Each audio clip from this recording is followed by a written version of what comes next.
I think I'm finally emotionally ready to talk about the Phantom Menace. Okay. But I mean, and it has, and that means like coming to terms with a lot of shit. For you. Yeah. I knew it was a shitty movie when I walked in. Well, I And knew. Are we taping this? Of course, yeah, I'm taping it. I knew what we were getting into. Right. And I thought I might be able to get something out of it. George Lucas did. He got your money. I guess I forgot how bad it was. Yeah, it was bad. Because I haven't seen it. I've seen it once since it came out in 90. When did it come out? 2002? 99. 99. Yeah. So I've seen it once since then. And I knew Jar Jar Binks would be annoying, and he is. But, man, what crap-tastic dialogue. I know. There's always a bigger fish. My favorite line. Oh, and the farting animal. And, Jar Jar steps in poop. There are two poop jokes in this movie. My God. Okay. Are we ready to go with this? I thought we were. Hey, everybody. Welcome to the Post Movie Podcast. I'm Steve Head. I'm John Black. And on this episode, I'm going to try to come to terms with years of Star Wars. With how bad the Phantom Menace is. I thought it was bad. I knew it was bad. And oh, God, man. It doesn't improve the new releases today in 3D. And the 3D adds nothing to it. I wasn't feeling it, man. I really wanted to. I had that little bit about me that really wanted to like it. And I know that there's the Star Wars fan in me, and I do mean Star Wars fan, that wanted to like it. And I'm like watching this movie was trying to like wring entertainment out of a dry sponge, water out of a dry sponge. It was just, So backstory, John and I have just within the past hour returned from a screening of The Phantom Menace, Star Wars The Phantom Menace in 3D. And, there's moments in this movie that like, they were so cool, with Obi-Wan and Maul at the end there in the power chamber. That was cool. Much of the pod race, cool. But these moments don't redeem the movie for me. In a way, I'm reminded of all the potential it had. Me thinking you cut George Lucas slack too much. I'm not cutting him slack. No, not. I'm saying there was potential in those scenes. No, just complete awesomeness. But I was so hurt by how bad this movie is. Oh, it's crap. And But did you like it in 99 when it came out, when you first saw it? Were you reviewing it that time? No, I reviewed it. I reviewed it for theforce.net. Do you remember it was like a communal review. I mean, it really wasn't useful or anything. It was just our impressions. Play drums. But I think it was pretty much sort of that I was really just so disappointed with Jar Jar Binks. And so I think fundamentally the whole direction of the movie is just wrong. The pace is terrible. No interest in anything that has anything to do with Darth Vader as a child. You could identify him Annie? It's just nothing. It's just as... He could have broken the song and saying, Darth Maul will come out tomorrow. It would have worked. It would have been funny. There are no jokes. I'm kind of like, I just am amazed that wasn't there anyone that could have stopped George Lucas from doing this? Wasn't there anyone at Lucasfilm that was like, this is so wrong? No. It's so wrong. I'm sure there's like a very thick layer of yes men around him. So reality never comes into his line of sight. He wrote it and directed it. It's his baby. So the pod races, right? Yeah. I want to interject really quickly. We could go anywhere with criticism on this film. I mean, except positive. It could be anything and bad. It's just bad. It's just bad. Okay. I mean, at some point I'll interject something that has something to I don't know. Go ahead. No, I was just, this is how uninterested I was in this movie today and the first time I saw it. They have these pod racers, right? And so they're basically look like jet engine planes that drag a little car behind it, right? Yeah. Why aren't these people being fried? Because they're like 3 feet from the back of a jet engine. Oh, John. there's more to this movie. But no, beyond that's how logic. That's how bored I was. I was like, why aren't they being fried? My thing with this time around, I was like, what is up with Amidala? I mean, she has this entourage that. What is they follow her around with these complicated changes of clothes. Yes, that's her job. She has a accent that seems to appear and disappear when she's at the beginning. At the beginning of the movie, she has her deep voice. I am the princess. Sort of, British accent. And then when she's sort of like the real person, which is her Padme character on Tatooine, which is, she's supposedly just being disguised as one of her handmaidens. She talks like Natalie Portman, right. Still robotic. And then I swear, during one of the battle scenes towards the end of the movie, she had a little bit of a southern twang. Yeah, I was like, what the fuck? When she stops shooting, they want to get out of there. There is a different accent completely out of her mouth. Is she like, what do they call it? Is she like sociopathic? Bipolar?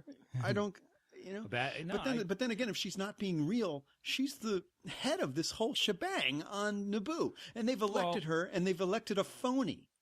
If you had a director I don't even want to try to understand it. If you had a director who worked with actors more than he worked with effects and toys, maybe he would notice these things, but he doesn't. His cast are only effects for him. It got to the point where Liam Neeson I actually thought was good. Oh my God. No. I couldn't deal with anything that had anything to do with the kid or Jar Jar. And that to me is just Ewan McGregor trying to sound like a young Alec Guinness. It can't be fixed. No. No, Ewan McGregor's great. No. Yes. No. Yes.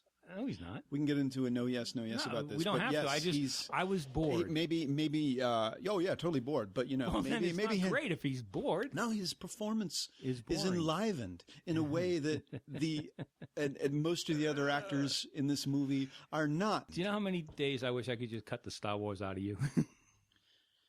Man, you can't. You can't. You can't take my love of the original films. It's part of your DNA. I mean, I think George Lucas tried. I think my thing this week was when I saw how they were publicizing it, and I was so insulted about how childish it was. Because if you thought Star Wars was childish, what Lucasfilm is saying is like, it's more childish than you could possibly imagine. Insultingly childish.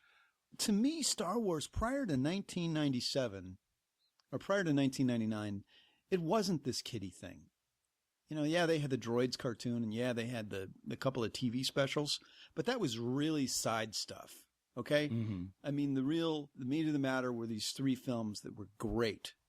They were great movies. Maybe less so Jedi, but still great, okay? And the tangent they went on with these prequels is just... I'm telling you right now, the biggest Star Wars audience is probably the people who watch it on Cartoon Network. And I think that's I feel for Star Wars fans. I mean, I find I'm entertained by the movies, yes, but I'm entertained in the sense that I know what all this stuff is, and I read the books, and I know the culture of Star Wars. So so I can watch The Phantom Menace and sort of surrender to that. Just the entertainment of seeing a new episode, like a new episode of Star Trek. We already know the whole gestalt of it. Here's a new episode. You get it. Right. But The Phantom Menace is so horribly constructed, and there's no depth to it. They emote with nothing there, and the characters say things to each other like Padme talking to Anakin and Anakin talking to Padme on the ship. I have feelings for you. I have feelings for you, Here's the little trinket I carved from a Jaipur snippet.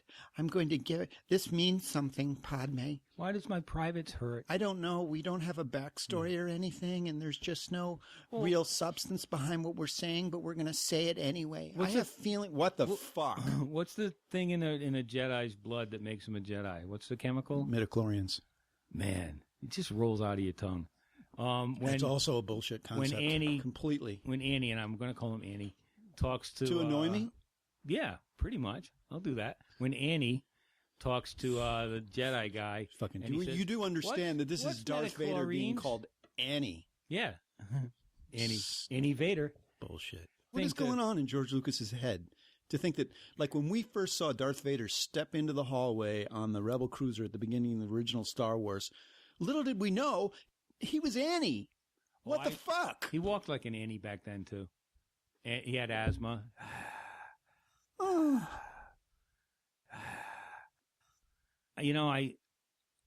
didn't buy it then. I don't buy it now. So it's not. I think it's a shitty movie. It subverts so much about what is great about the original films.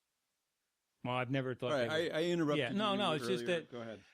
But that's the level of dialogue, like you said. They have these metachlorines, and they keep dropping whatever. They keep dropping the name, and so they have to have this bit of exposition dialogue between Annie and the Jedi guy. What are metachlorians? They're this. What's that? What's that? What's that? It puts science in the religion of what was the Force. That stuff In other words, you can be injected with midichlorians. They're a symbiotic life form, right? So basically your ability in the Force is your adeptness with the Force is based on how your midichlorian count. So basically you're not that special. You can just have, be drugged with stuff. Right. We can just put that into your blood. Wait, are you taking midichlorians? Sometimes I wonder. I don't know. It's just an example of it's like a metaphor for the cold, emotionless bullshit that's injected into this movie. Okay. Yeah. And then there's Jar Jar. Well, remember when they were saying that Jar Jar was racist? When they, that was a big backlash when it first came out that this Jar Jar Binks character was racist. Yeah. Every non-human in this movie is racist. One guy, he talks like an Italian. Hey, one guy, he talks like this. Another guy talks like this. I'm a flying monkey with a big nose. I talk like this. It was so unimaginative. It's like, okay, you're a creature from another planet, and you're going to talk like a bad vaudeville act. That's how we make it foreign to the white suburban kids. The whole element of Jar Jar with his baby talk is just...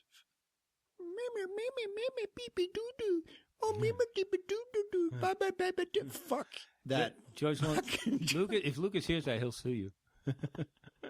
No, he was. And my hand is stuck in the engine, and the I'm doing my Jerry Lewis routine. He's just an awful character, and he takes up way too much in the movie. And you can tell that Liam Neeson. It's baby talk. It's George Lucas. He wrote that. I know. He wrote it. I know. Baby talk. I've had success with Yoda talking fucked up, so I'll give this new character another fucked up way of talking. The scenes of watching Liam Neeson try to talk to the Jar Jar Binks are painful. I feel Jar Jar, you introduced me to the Naboo and made peace. Now we make you Jar Jar General. Yeah. Oh my! It was a total waste of time to see this thing again. And the 3D adds nothing. You can take your glasses off and it looks almost as good. I was hoping it would add something. I was hoping there'd be some depth. I mean, I think in a way it was sort of... It's putting cheap perfume on a big pile of shit, Steve. It still smells like shit. It's a novelty, but then it wears off. And I watched some of the movie without the glasses, and it looked even more vibrant in a way. I mean, I think... you're sitting there with sunglasses on. The 3D, I'm not saying it's bad. It's actually good in the sense that it's actually brighter than a lot of the 3D we've seen. But I don't think it added anything to the experience. No, he could have just if he had put some time fixing the movie and put it back in theaters. I mean, did it add to our depth perception of certain like the hallways? I mean, I still want to say the lightsaber battle with Darth Maul and Qui-Gon and Obi-Wan at the end there, that maybe 5 minutes of this movie that is cool as shit. Okay. I wish that they would have made like a 2-hour and 10-minute lightsaber battle. I just really because. Oh man, it felt like just all that potential. I just thought it was a bunch of gymnastics. All this fucking trade talk and shit. What the? Oh my god! I hope they vote this way. I hope they vote that. Shoot me now. Was anybody in that theater like sounding like they were into this movie? They applauded at the end. The little kid next to me loved it. Yeah, but he was like 8. Yeah, and he just liked being anything that flashed across the screen made him go, oh. Awesome. Sarah enjoyed it. She was entertained and applauded. There's a whole generation. I mean, we're talking, 12, 13 years ago? The whole generation of movie fans who have never seen a Star Wars in a movie theater. Yeah. And there were people lined up outside there were. The theater waiting to get in for the show after us. Yeah. So, maybe George just needs the money. I asked Chris, my buddy Chris Garman, who's just lives and breathes Star Wars, loves it. I'm more irked by this, just a lot more irked by this. I mean, when there's that moment in the movie where Smee, Anakin's mom, admits to Qui-Gon that Anakin, there is no father. There is no father. And I just scoffed out loud. There's a couple of moments in this movie where I was like, Chris knew that I was going to react like that. Yeah. It was just painfully bad moments. Yet, as a fan, he's still able to look beyond that and enjoy it. It's like some sort of resignation or acceptance. And I think I was like that. I think I thought that after seeing it the first time. But now I'm so disappointed in George Lucas. I thought during that movie that if I never saw this movie again, I wouldn't care. If I sold all of my Phantom Menace stuff that I have up there on the shelf, the DVDs, the VHS, the books on the making. If I no longer possessed that, I wouldn't have a problem with it. Dare you? I don't think there's. I mean, who would buy it? Who would buy it? Because it's just so abundant. It's just interesting because I have no connection to these movies like you do. And then when Brett, fellow film critic with the Boston Herald, Brett Michelle, came up to us afterwards and said, "I never want to see that movie again." Do we have to go see the others? Is he doing this to all of them? Yeah. Great. Yep. But not like there's going to be like a 5-year gap, right? That would be cool. I don't know. Be too old to care after a while. What we have to look forward to in Attack of the Clones is Anakin Skywalker and the mechanical phoniness of Hayden Christensen, and it's just painful. No more Annie? Oh no, it's still Annie. Oh, good. Yay, huh? Did the kid who played Annie in this movie go on to do anything else? I don't know. I wondered about that before it started. I don't recall what he'd done. He's probably on crack. Living off, he probably goes to ticket, those cons. I'm gonna go ahead and say it. I thought it was bad casting. Yeah, yep. Kid was awful, but I think there was a lot of talent here that didn't get a chance to do anything but be wooden repeaters of bad dialogue. Yeah, the kids having a conversation with Padme in the workshop, and it's all kind of about like how he's so awesome. Did anybody detect this early arrogance? I wouldn't have survived if I wasn't so damn good at building stuff or fixing things. I mean, if I wasn't awesome, wouldn't still be living. And another thing that occurred to me is like, okay, in the junkyard when Qui-Gon's looking for the parts to fix the ship, okay? Right. And he goes to what's his name? The flying bug? Place, yeah. And he tries to use the Jedi mind trick to get him to to pay with the rubles or the rubies or whatever he's going to pay with. Yeah. Dollars? So he tries to use the Jedi mind trick. If he was able to do that, there would have been no problem. And we would have been saved from meeting Anakin or any of this Anakin bullshit. It would have been no problem. Another thing is that Qui-Gon is a cheater. When he made the other bet before the pod race, he uses the chance cube. It would have been more entertaining had it had resulted in Shmi having to go with Qui-Gon and leaving Anakin on Tatooine. I would have been more entertained by that. That's just wishful thinking. It is what it is. It's no different than it was when you first saw it. And now they're asking you to pay a premium to see it in bad 3D. So can we just bury this thing and walk away? There's nothing else to say. You can go on forever, but I've said all I want to about this thing. I don't want to abuse people's ears with this anymore. Call them directly at 555. So, it's out there, and it's going to come back again somehow. I wouldn't be surprised if it's number one at the box office. I thought it might actually fail. No. You think it'll be Have you ever one? seen people waiting outside like that for another screening? At 3 o'clock, 3:30 on a Saturday afternoon. It's such a bad movie. It doesn't matter. It was bad when it first came out and it made a gazillion dollars. So it feeds the Star Wars universe, I don't travel there. That's good. Man, let's move on. Yes. Mysterious Island. Journey 2. Journey 2. Is that what it's called? Journey 2, The Mysterious Island. A sequel to Journey to the Center of the Earth, although they leave a lot of gaps, like what happened to Brendan Fraser. I didn't see the first one. Really? Not really. It was kind of like this one. It was stretched out a little longer, and Brendan Fraser was just as funny as The Rock, I guess. Yeah. But I found it more entertaining than Star Wars. Wow. Oh, God. I found it the 3D. It was in 3D. We saw this in 3D, right? Yeah, oh, yeah. Yeah, and it was cooler that way. It's just action figure action. Right. That's all. There's really you can't put logic into this in any way. I mean, it just happens so the way shit happens in this movie, I mean, forget about. There's actually no break for pacing in this movie. It moves and moves. And it's 90 minutes, including a Daffy Duck cartoon. Total action figure action. I mean, like the flying on the bees. Running from the lizard. The running from the lizard. Breathing underwater with the submarine stuff. Yeah. The being chased by the birds. See, I like this movie in the beginning when we were getting to know the characters a little bit. As soon as they got in the helicopter to go to the mysterious island and it was just an effects parade, I kind of lost interest in it. Some of it's cool. There's a big wow factor. That's a good way to put it. It's effects parade. There's a big wow. There'll be like a big wow factor, like a giant lizard's, rushing at the screen. Ooh, wow. But then they show him like crossing a bridge and it's so obviously fake looking. Mm-hmm. It looks like something that wasn't good enough to even go on the video game. But it's, we've scared him with the lizard, so we can just show him run across a bridge and have it look really cheap.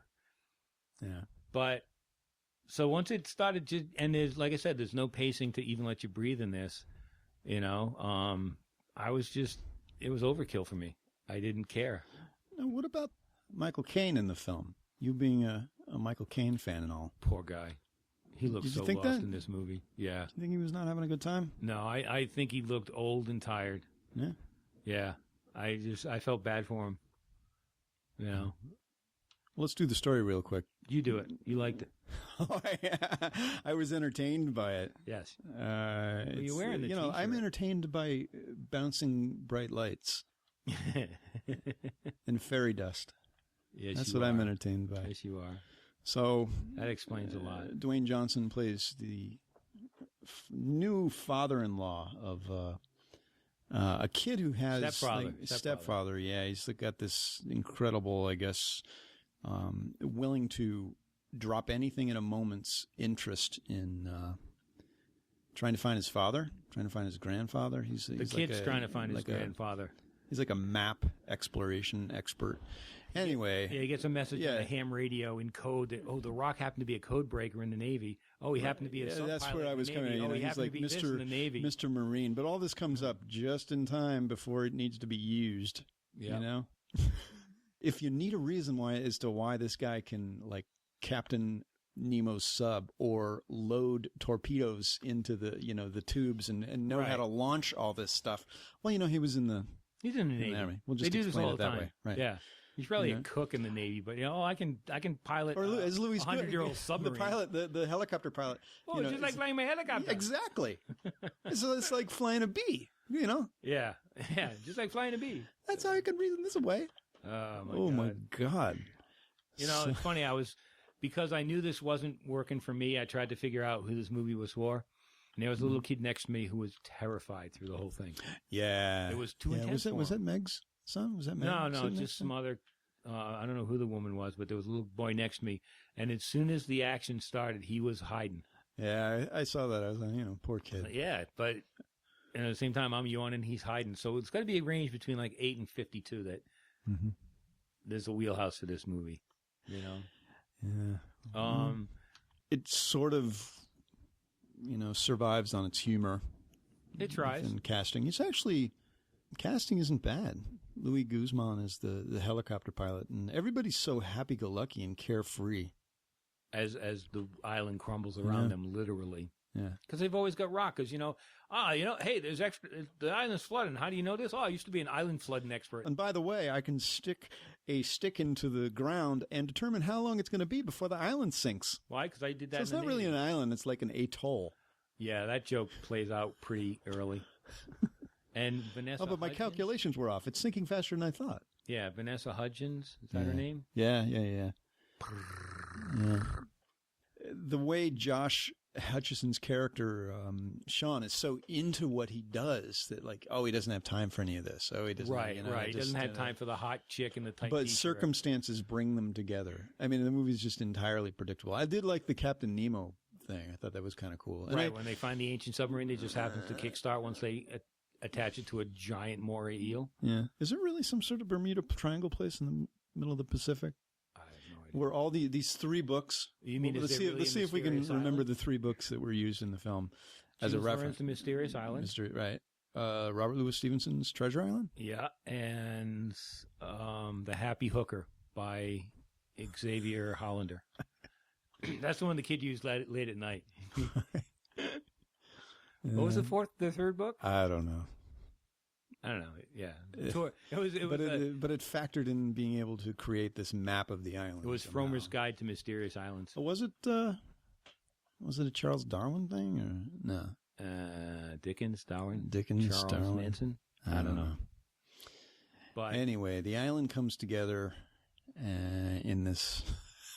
They find the island because of like they're the ones who have the knowledge because they're so into these books that they find that nobody else can find this mysteriously, fancifully Rock broke the code because he did that in the Navy. Fantasy-filled secret island. Do you remember when we watched? There was the recent one with we got from MGM with Vincent Price and Charles Bronson, That Mysterious Island. Yeah, that was better. That was Mysterious Island. Well, it's the same kind of story. No, that was that was a mysterious. That was the guy with the flying balloon. That was trying to. He was attacking company.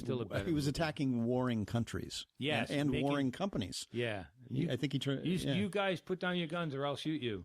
Yeah. He was like Nemo of the air. Captain Nemo. Remember 20,000 Leagues Under the Sea with Kirk Douglas? Yeah. So much. You know, when they mentioned that in the movie, the theater applauded. Yeah, they should. That's a great movie. And by the way, I think that was the other book, wasn't it? Jules Verne's 20,000 Leagues Under the Sea, or Mysterious Island. No, it was one Verne, one Robert Louis Stevenson. There was one other author. Yeah. I swear it was Xavier Hollander, but that was me. You know, it was kind of mindless. I just wish they had stretched it out. It didn't need to be done paced so breakneckingly. You couldn't believe, like, how is it that all of these characters are able to come together at the end of the movie? Like, just the action figure like timing and chance is just insane. So you're basically forced to give up any sort of logic, right, to how this happens. So my two favorite, just, you just figure that it's going to in time all come together, and you look at your watch. My two favorite scenes. What? The Rock singing with the ukulele, because it was just goofy. He did that on the Tonight Show this past week. Yeah, it was a break. That was what I wanted. It was so chaotic that he sat there in a campfire and sang and played the ukulele, and it wasn't a bad voice. You know, he did it kind of seriously, kind of funny. He looked happy doing it. I like that. I think does he actually have the talent to? I don't know. He kind of went off there with like when he ended on a riff. Yeah. Did he sound good on the Tonight Show? Did he? The man can actually play. Yeah. So, and then Vanessa movie magic. You never know. Vanessa Hudgens. Yeah. Crawling out of the cave in 3D was kind of awesome. The angle that they used. She's like, well, I'm the smallest. I'll go down that hole. Wow. You know, happy boys in the audience. Put the camera right behind her. That was such a gratuitous ass shot. Yes, it was hilarious. It was a great gratuitous shot, but it was a gratuitous ass shot. You know, her agent should sue them, or she should get extra money, because there's no reason for that. You know, it was just this big 3D moment that I'll always treasure. Yeah, so those are my favorite. She is legal, right? Yeah. You think so? Oh, yeah. Okay. High School Musical was a while ago. So, yeah, she's fine. You know, and I think in the right part, she's not a bad actress. I liked her in Beast. I liked her in, it wasn't Band There's the one thing that this movie had that worked for it was because of the casting, the interplay, the camaraderie between the characters is, amusing. And I imagine Michael Caine was just like, it is what it is. He got the paycheck. He doesn't care. And it's entertaining. I mean, I think as a kid's film, it's fun. Yeah, I just wonder about that little kid next to me. Maybe he was a weenie and got scared at everything. What were the parts that could have been considered scary here? There was the giant lizard, spider, the giant lizard that attacks the screen. It goes right at the screen. Yeah, in full 3D, and he was hiding. That came in a couple of times, didn't? Because he was very quiet during the ass the shot, eggs, though, so maybe there's hope. Kind of quiet and respectful. So, and so was I. Yeah. It was a reverent moment for all men. And probably some ladies. But yeah, there was just things. It was mainly the lizard. He didn't like the beast too much. Anything that was too shaky. Well, what's neat about it is one of the principles of the island is that things that are large in real life are small on the island. So it's sort of reverse. The bees are giant, the elephants are tiny. Yeah, it's a couple of visual jokes. Yeah. Again, when we slow down to do something like that, the shark joke was really good. Although the idea that they're scuba diving with plastic bags full of air kind of takes away from everything. That was homemade. just how they got all MacGyver on us. Yeah, well, The Rock did that in the Navy. He used to make scuba gear out of plastic bags. We've only got 2 breaths, so use them wisely.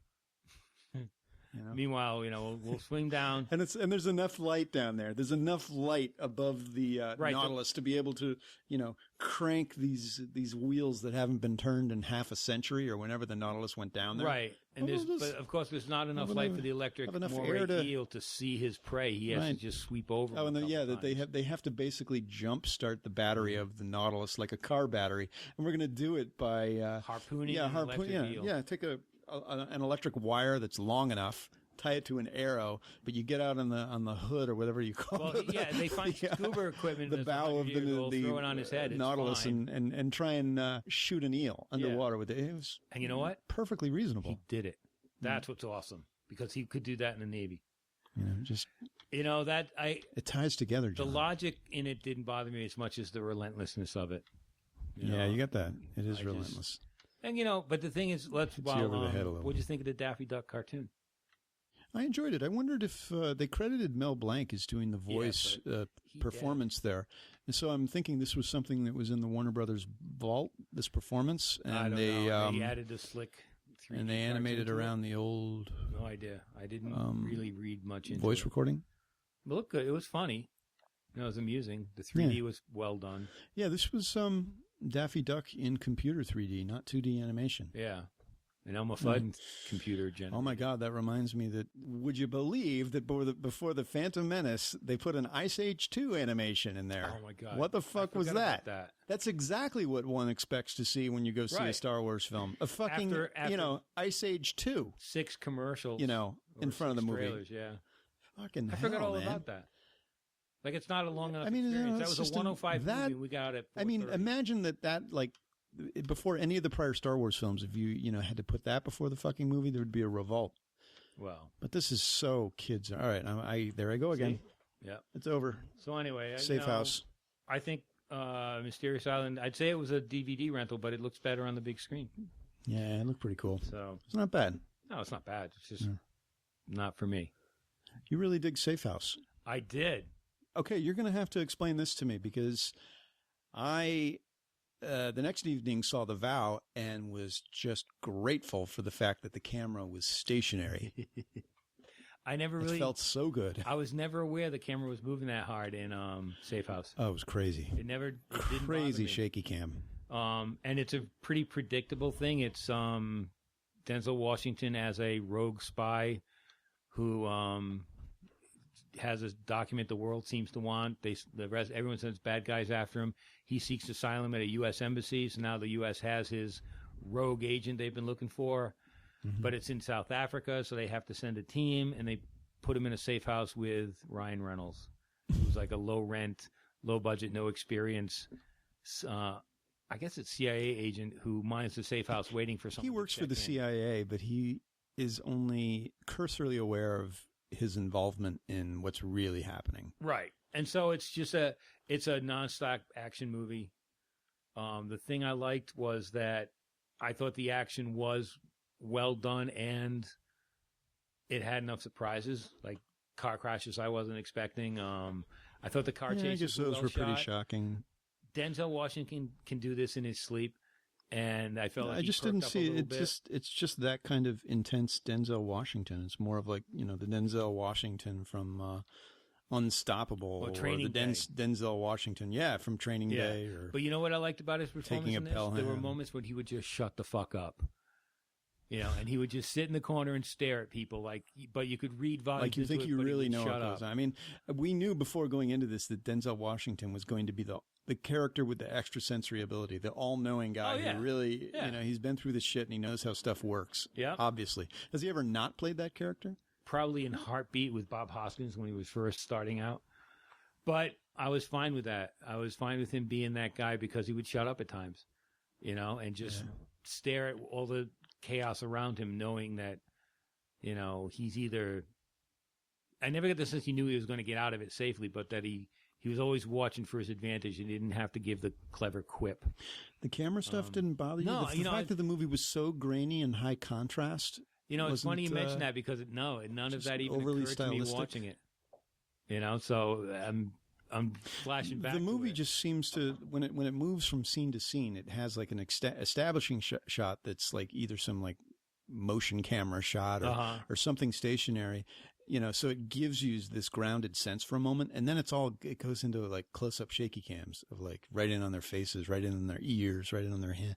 I swear it doesn't even. It's like someone's talking and the camera's kind of drifting around up towards their eye.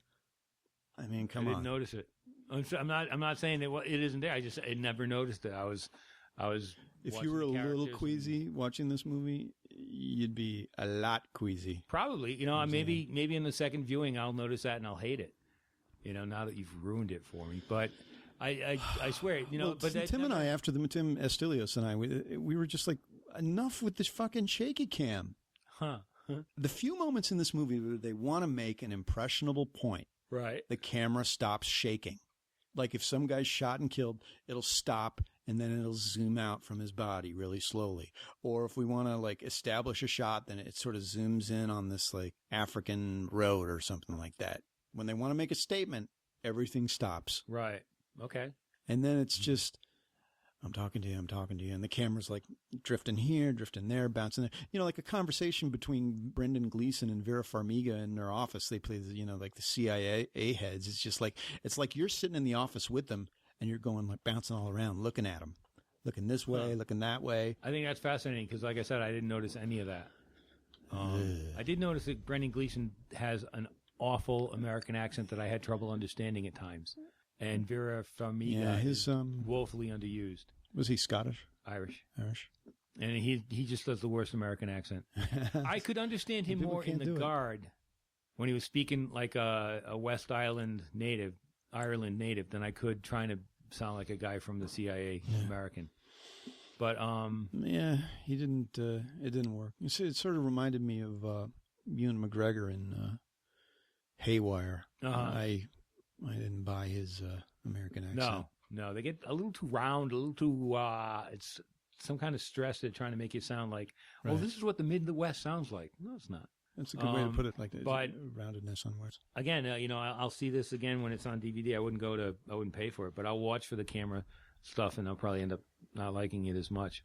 I didn't think it was great, but I was hugely entertained. I liked Ryan Reynolds not being a wise ass. That's why I think I liked him. A bit more subdued here. Yeah, I think he looked like he was going to cry a little too much, but and I think there was no point at all in giving the movie him a has girlfriend. Very little humor. Yeah, and it was just, I guess, was different for Ryan Reynolds. And there was no point in giving him a girlfriend at all.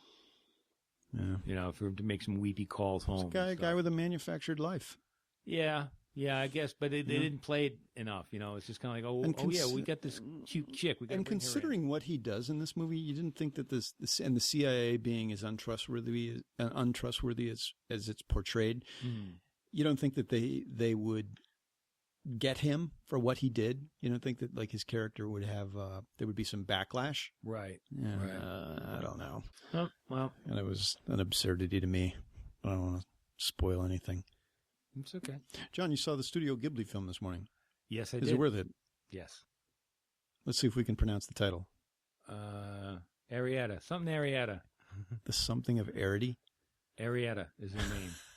Yeah. That's I could pronounce it everything except Arietta before I went in, and then I heard her name and forgot the rest of the title.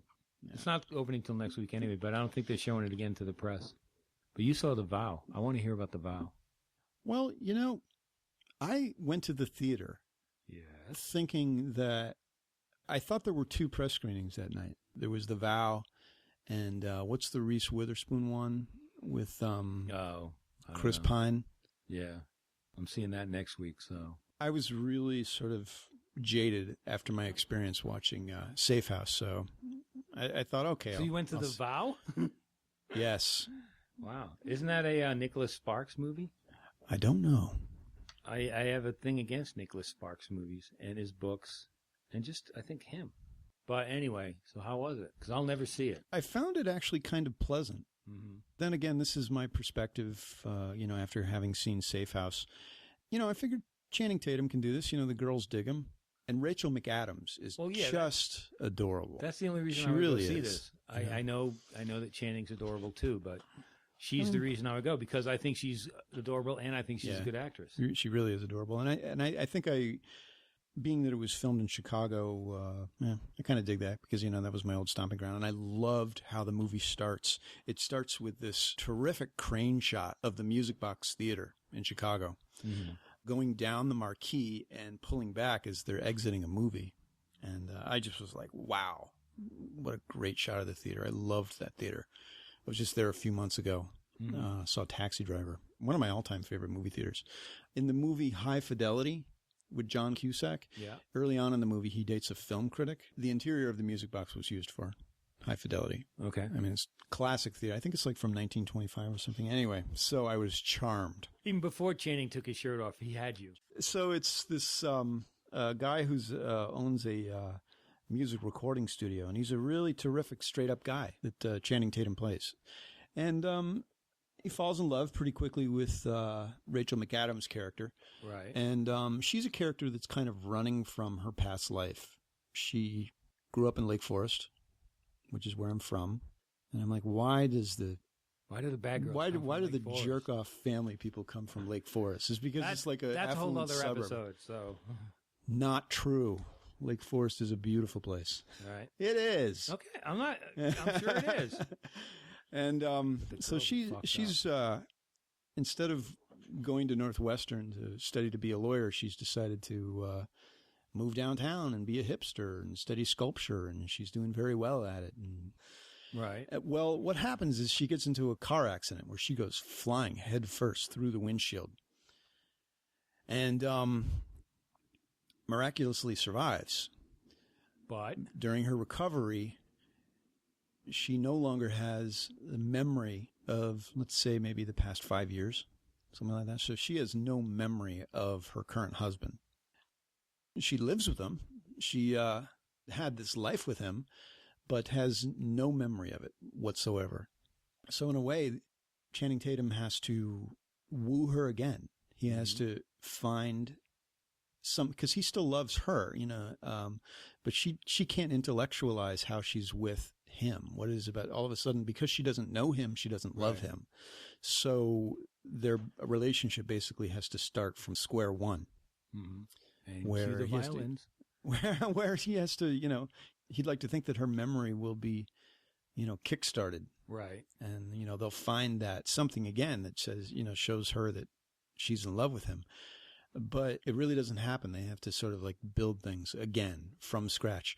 What's sort of an interesting plot element here is her old boyfriend, played by Scott Speedman, who is sort of a scumbag corporate type, real slimeball worm, who she was going to marry, but whatever epiphany she had that made her decide to change her life, she left him. Right. And now that she's lost her memory, what she remembers is being with the other guy. So Scott Speedman's character is just totally into the idea that he was dumped, but now all of a sudden it's like, clean slate. The old lady is back, and he's digging the fact that she's not into her husband and that there's something that will be going on with them, So as much as it's become about Channing Tatum, right, trying to rebuild his marriage, he also has to fend off this douchebag who his wife still sort of has feelings for because she's been set back like 5 years. Did you cry? We got some deep relation. No, I didn't cry, but I really appreciated that it was no shaky cam. And I did like how some of the Chicago exteriors were filmed, but then again, that's just me being from Chicago, so it was all right. Yeah. I'm not going. But I think, because I'm so jaded with all these thrillers and sci-fi blockbusters and action films and whatnot and, horror films that every now and then something like this isn't a bad thing. Right. You got to return to it every now and then and remind yourself that there's this other audience, these other types of movies that aren't for you, but, it's a step outside my circle to appreciate something like that. I think it's going to stay outside my circle. Man, I'm not sure you'd like it. No, I can wait for DVD. Yeah. And, it's fine. I got enough to watch. That's true. Are we good? Yeah. I got a lot to watch still. Yeah. Because I'm sorry, I just got that the Jerry Lewis, the Jazz Singer thing in color. I watched it in black and white. Really? It's on black and white on YouTube, but the color version just came out on DVD. I don't know. His son's on the extras explaining all the differences, but I never made it through that. Huh. No, I'm excited to check it out. I think we're good. Again. Yes. You can listen to all of our episodes online. We're at post-movie.net, and we're on Facebook. And again, this is the stuff I should say at the beginning of the episode, but I failed to almost every episode. We want to see what kind of strange shit we'll say on the outro. Yeah. I just prefer starting an episode like, whatever comes to mind. You say it. Yeah, it's not like we're going to rearrange our scripts. There is no but it's like there's a part of me that's like, shouldn't I just be selling it right from the start? No. I don't know. Hey, you know what was really cool, though? I emailed you about it. David Wayne listened to our last episode. Director of David Wayne. Of? Wayne Days. Role models. Right. Did it. Yeah. Thanked us for the nice words. Cool. That was cool. It's nice to get some recognition.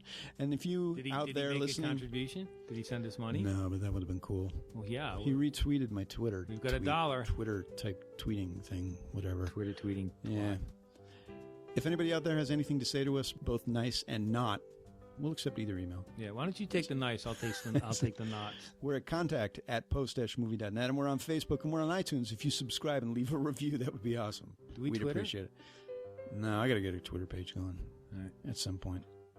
I'm just not down with I have ethical problems with internet marketing. Get over it. Because it's like what we do is we set up a couple microphones and we talk about movies, and then it's like, oh, your success is based on marketing. I forgot about that. It is. If the people don't know we're here, they don't listen. Yeah. Whether they have iTunes, Facebook, download us, or whatever. So I got to get to it. Okay. Until next week, I'm Steve Head. I'm John Black. So long, everybody.